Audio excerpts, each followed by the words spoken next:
حضرت موسیٰ علیہ السلام سے ایک غریب آدمی نے درخواست کی کہ آپ کلیم اللہ ہیں، اللہ تعالیٰ سے دعا کریں کہ وہ میرا رزق بڑھا دے، مجھے کئی وقت فاقے ہو جاتے ہیں۔ حضرت موسیٰ علیہ السلام نے بارگاہ خداوندی میں اس کی درخواست پیش کی تو بتایا گیا اس آدمی کی قسمت میں قلیل روزی ہے، اس لیے ہمارے ہاں سے اسے روز تھوڑا تھوڑا کر کے دیا جاتا ہے تاکہ آخر تک ملتا رہے۔ اس شخص کو جب یہ بات معلوم ہوئی تو اس نے درخواست کی کہ آپ اللہ تعالیٰ سے سفارش کر کے میری قسمت کا سارا رزق مجھے ایک ہی بار دلوا دیں۔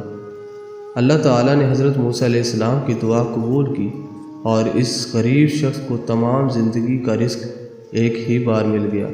اس شخص نے فوراً لنگر کھانا کھول دیا اور اعلان کر دیا، جس شخص کے کھانے کا انتظام نہ ہو ہمارے لنگر کھانے سے پیٹ بھر کر کھانا کھا سکتا ہے۔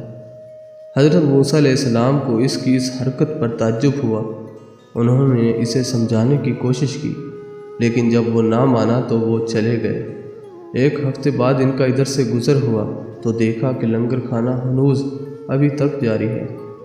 دوسری مرتبہ 1 ماہ بعد اور تیسری مرتبہ وہ 6 ماہ بعد گزرے تو آپ نے حسب معمول لوگوں کو اسی طرح لنگر کھانے سے کھانا کھاتے ہوئے دیکھا۔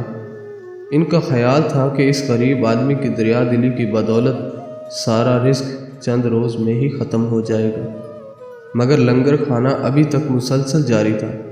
آپ نے اللہ تعالیٰ سے عرض کیا، یا اللہ، یہ کیا قصہ ہے؟ اس کا تھوڑا سا رزق ابھی تک چل رہا ہے۔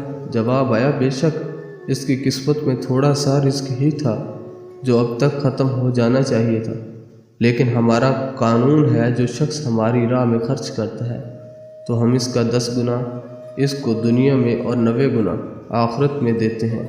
یہ شخص بھی اس قانون کے دائرے سے باہر نہیں۔ جتنا یہ ہماری راہ میں خرچ کرتا ہے اس کا 10 گنا ہم اسے دنیا میں ہی دے دیتے ہیں۔